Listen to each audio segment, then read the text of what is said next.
इस वीडियो में हम बात करने वाले हैं एंटी सिमेट्रिक रिलेशन की। पिछले वीडियो में हमने देखा था कि सिमेट्रिक रिलेशन क्या होता है, ठीक है। और सिमेट्रिक रिलेशन के कुछ एग्जांपल्स हमने ट्राई किए थे पिछले वीडियो में। तो इस वीडियो में हम जो है एक्सप्लेन बात करेंगे एंटी सिमेट्रिक रिलेशन पे। एंटी सिमेट्रिक रिलेशन क्या होता है, ठीक है। तो मान लीजिए कि ए कोई एक रिलेशन सेट है। Let A B any set.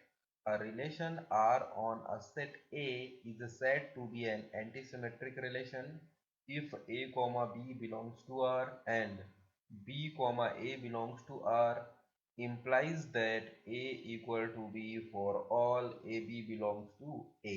ठीक है। यानी कि कोई भी रिलेशन एंटी सिमेट्रिक रिलेशन अगर है, कोई भी रिलेशन अगर एंटी सिमेट्रिक रिलेशन है तो उस रिलेशन में किस टाइप के ऑर्डर्ड पेयर आएंगे, ठीक है, किस टाइप के ऑर्डर्ड पेयर आएंगे। तो अगर कोई रिलेशन एंटी सिमेट्रिक रिलेशन हुआ तो उसमें अगर A comma B belongs to R आ रहा है, ठीक है, यानी A comma B ordered pair आ रहा है और B comma A ordered pair आ रहा है, ठीक है। ए कॉमा बी भी आ रहा है और उसमें इस ए कॉमा बी का सिमेट्रिक पार्ट बी कॉमा ए भी आ रहा है, तो वो रिलेशन एंटी सिमेट्रिक तभी होगा। इस केस में ये एंटी सिमेट्रिक तभी हो पाएगा जब ए और बी की वैल्यूज बराबर हो, सेम हो, ठीक है। तो अगर ए और बी सेम नहीं हुआ, ए कॉमा बी आ रहा है और उसका सिमेट्रिक पार्ट बी कॉमा ए भी आ जा रहा है, तो वो सिमेट्रिक हो जाएगा, एंटी सिमेट्रिक थोड़ी होगा, ठीक है। तो ए कॉमा बी आ रहा है और बी कॉमा ए आ रहा है, तो ये anti symmetric relation R anti symmetric तभी हो पाएगा जब ए और बी बराबर हो, ठीक है। तो कोई भी रिलेशन एंटी सिमेट्रिक तभी होगा जब उसमें ए कॉमा बी आए और उसका सिमेट्रिक पार्ट ना आए, ठीक है, सिमेट्रिक पार्ट ना हो, ठीक है।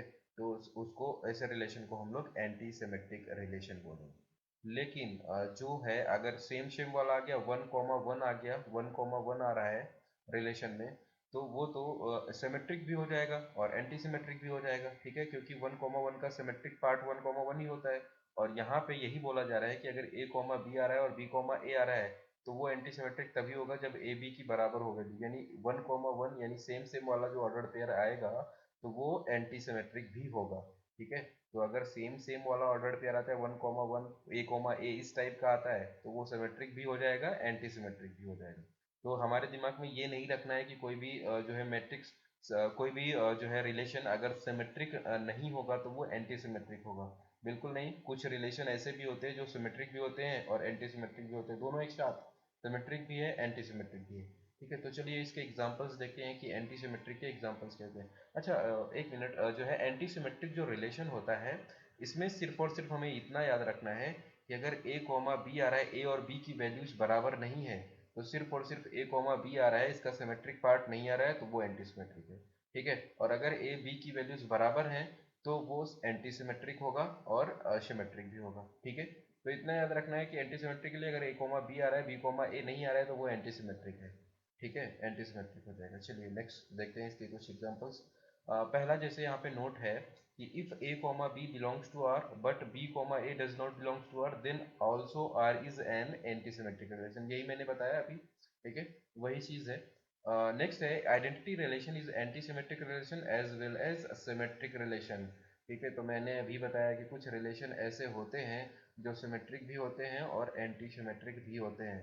हमें अपने दिमाग में ये नहीं रखना है कि कोई भी रिलेशन सिमेट्रिक नहीं होगा तो वो एंटी सिमेट्रिक हो जाएगा, ठीक है।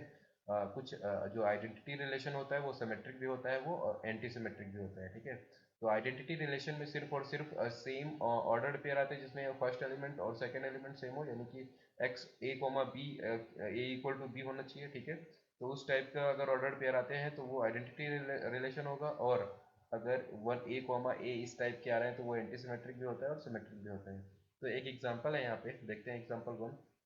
कोई सेट ए दे रखा है one comma two comma three जिसमें तीन एलिमेंट्स है वन टू थ्री, और इस सेट ए का एक रिलेशन आर वन दे रखा है। रिलेशन मतलब ए का Cartesian product with A cross ए का एक सबसेट आर वन दे रखा है, ठीक है। इस आर वन को हमें पता लगाना है कि ये जो है सिमेट्रिक होगा कि नहीं होगा, ठीक है, या एंटी सिमेट्रिक होगा कि नहीं होगा। आर वन इक्वल टू है one comma one two comma two two comma three, ये है, ठीक है। तो अब इसको देखते हैं। वन कॉमा वन इसका जो है symmetric part one comma one ही होता है, तो और एंटी सिमेट्रिक के लिए भी वैलिड है क्योंकि एंटी सिमेट्रिक में बोला जा रहा है कि एक्स ए कॉमा बी आ रहा है और बी कॉमा ए भी आ रहा है, तो वो एंटी सिमेट्रिक तभी होगा जब ए बी बराबर हो। तो ये यहाँ पे ए इक्वल टू बी है, तो यानी कि इसका एंटी सिमेट्रिक पार्ट आ सकता है। तो 1,1 अभी यहाँ तक ये सिमेट्रिक भी है और एंटी सिमेट्रिक भी है। नेक्स्ट देखते हैं 2,2। तो 2,2 भी का सिमेट्रिक पार्ट 2,2 भी होता है और एंटी सिमेट्रिक भी हो जाएगा क्योंकि सेम सेम एलिमेंट हो गए। तो यहाँ तक भी ये सेट जो है अभी सिमेट्रिक और एंटी सिमेट्रिक दोनों है। नेक्स्ट देखते हैं 2,3। 2,3 का सिमेट्रिक पार्ट होना चाहिए 3,2। 3,2 इस रिलेशन R1 में आ ही नहीं रहा है, तो इसका मतलब R1 जो है सिमेट्रिक नहीं होगा। और 2,3 का सिमेट्रिक पार्ट नहीं आ रहा है, तो ये क्या हो जाएगा, एंटी सिमेट्रिक। तो R1 जो है वो हो जाएगा एंटी सिमेट्रिक। नेक्स्ट एक और रिलेशन R2 दे रखा है इसी सेट A का, तो R2 को देखते हैं कि ये एंटी सिमेट्रिक है कि नहीं। R2 जो रिलेशन है वो है, इसमें ऑर्डर पेयर आ रहा है 1,1, तो अभी 1,1 आ रहा है, इसका मतलब सिमेट्रिक भी हो सकता है एंटी सिमेट्रिक भी हो सकता है। 2,2 यहाँ तक भी ये सिमेट्रिक है एंटी सिमेट्रिक है। नेक्स्ट 3,3 यहाँ भी ये क्या है, सिमेट्रिक है एंटी सिमेट्रिक है। तो ये तो आइडेंटिटी रिलेशन भी है क्योंकि 1 को भी सेम सेम वाला ऑर्डर पेयर, 2 का सेम सेम वाला ऑर्डर पेयर, 3 का सेम सेम वाला ऑर्डर पेयर, और इसके अलावा कोई भी नहीं आ रहा है, तो ये आइडेंटिटी रिलेशन भी है। तो देखो R2 जो है सिमेट्रिक भी हो जाएगा और एंटी सिमेट्रिक भी हो जाएगा। और यही नोट हमने ऊपर पढ़ा है कि अगर कोई भी रिलेशन है और वो आइडेंटिटी है तो वो सिमेट्रिक और एंटी सिमेट्रिक दोनों होगा। ठीक है, तो R2 जो है सिमेट्रिक और एंटी सिमेट्रिक दोनों हो जाएगा। नेक्स्ट देखते हैं एग्जाम्पल 2। एग्जाम्पल 2 है कि let R be the relation, example 2 है let R be the relation on N। N अभी हमने बात किया था, कुछ पिछले वीडियो में बात करी थी कि N, कैपिटल N जो होता है उसको हम बोलते हैं set of all natural numbers. तो let R be the relation on N, ठीक है, capital N of natural numbers दे रखा है, मैंने लिख लिया है साइड में। तो R को कैसे लिखा जा रहा है, R को सेट बिल्डर में हम लिख रहे हैं R equal to X comma Y such that x divides y, यानी x जो है y को डिवाइड कर देता है। ठीक है, यानी y is a factor of x, ये भी बोल सकते हैं। तो वो सारी x और y की वैल्यूज n में से x और y की वो सारी वैल्यूज, यानी n के वो सारे एलिमेंट्स, जो पहला एलिमेंट हम यहाँ पे लेंगे वो दूसरे वाले एलिमेंट को डिवाइड कर देना चाहिए। तो वो सारे ऑर्डर पेयर लेने हैं, वो सारी वैल्यूज लेनी है n से, इसमें जो पहली वाली वैल्यू दूसरे वाली वैल्यू को डिवाइड कर दे। ठीक है, तो देखते हैं कि ये रिलेशन जो दिया है इसमें सेट बिल्डर फॉर्म में, ये जो है एंटी सिमेट्रिक है या सिमेट्रिक है। ठीक है, तो मान लेते हैं कि x comma Y belong to r, r से बिलोंग कर रहे हैं, यानी एक ऑर्डर पेयर है। इस n के बहुत सारे नेचुरल नंबर्स, बहुत सारे इसमें एलिमेंट्स होंगे n में। अब n में इनफाइनाइट नंबर ऑफ एलिमेंट्स हो सकते हैं, तो हम सारे नंबर ऑफ एलिमेंट्स के लिए तो चेक नहीं करेंगे कि डिवाइड कर रहा है कि नहीं, कौन कौन सा ऑर्डर पेयर आएगा। तो मैं क्या कर रहा हूँ, यहाँ पे दो रैंडम जो है वेरिएबल ले रहा हूँ x और y, और अगर x y को डिवाइड कर दिया, ठीक है, अगर x कॉमा वाई जो है इस रिलेशन को सिमेट्रिक या एंटी सिमेट्रिक प्रूव कर दिया, तो सारी वैल्यूज के लिए वैसा ही होगा। ठीक है, तो मैंने x कॉमा वाई के लिए इसको चेक कर रहे हैं कि ये सिमेट्रिक है कि एंटी सिमेट्रिक। तो अगर x comma Y belongs to r है, यानी कि x y इस रिलेशन में है, तो हम यहाँ से ये बोल सकते हैं कि x डिवाइड्स y, यानी x y को डिवाइड करता है।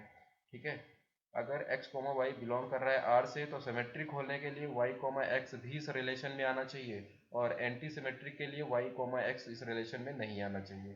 तो देखते हैं कि क्या y कोमा x भी आएगा।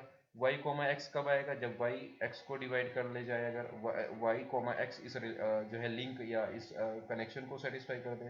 तो अगर एक बात करते हैं इसमें कि अगर कोई नंबर x y को डिवाइड कर रहा है, तो क्या हम ये बोल सकते हैं कि y भी x को डिवाइड करेगा।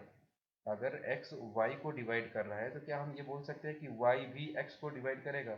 जैसे 4/2, 2 से 4 जो है 2 से कट जाएगा, लेकिन 2/4, 2 जो है 4 से नहीं कटेगा। ठीक है, यानी कि x y को डिवाइड कर रहा है, तो हम ये नहीं बोल सकते कि y भी x को डिवाइड करेगा। ठीक है, ये नहीं बोला जा सकता है, यानी कि ये रिलेशन, ये जो है कनेक्शन सेटिस्फाई नहीं हो रहा है दूसरा वाला, यानी y कोमा x इसके रिलेशन में नहीं आएगा, y comma x order pair इसमें नहीं आएगा। x कोमा y आ रहा है, y कोमा x इस रिलेशन R में नहीं आ रहा है। तो अगर y कोमा x इस रिलेशन में नहीं आ रहा है, सिर्फ और सिर्फ x कोमा y ही आ रहा है, तो इसका सिमेट्रिक वाला पार्ट नहीं आ पा रहा है। इसका मतलब ये रिलेशन जो है क्या हो जाएगा, anti symmetric, anti symmetric relation हो जाएगा। ठीक है, R is a anti symmetric relation. ठीक है, तो इस तरीके से हमने इसमें जो है इस पर्टिकुलर वीडियो में हमने बात करी एंटी सिमेट्रिक रिलेशन की, और एंटी सिमेट्रिक रिलेशन के लिए कई सारे एग्जांपल्स हमने देखे। तो आई होप वीडियो आपको समझ में आया होगा, एंटी सिमेट्री का कॉन्सेप्ट आपको समझ में आया होगा। तो अगर वीडियो पसंद आया तो सब्सक्राइब कर लीजिए, क्योंकि आगे कुछ और रिलेशंस के जो है टाइप्स में एक्सप्लेन करने वाला हूँ। तो मिलते हैं नेक्स्ट वीडियो में। Thank you.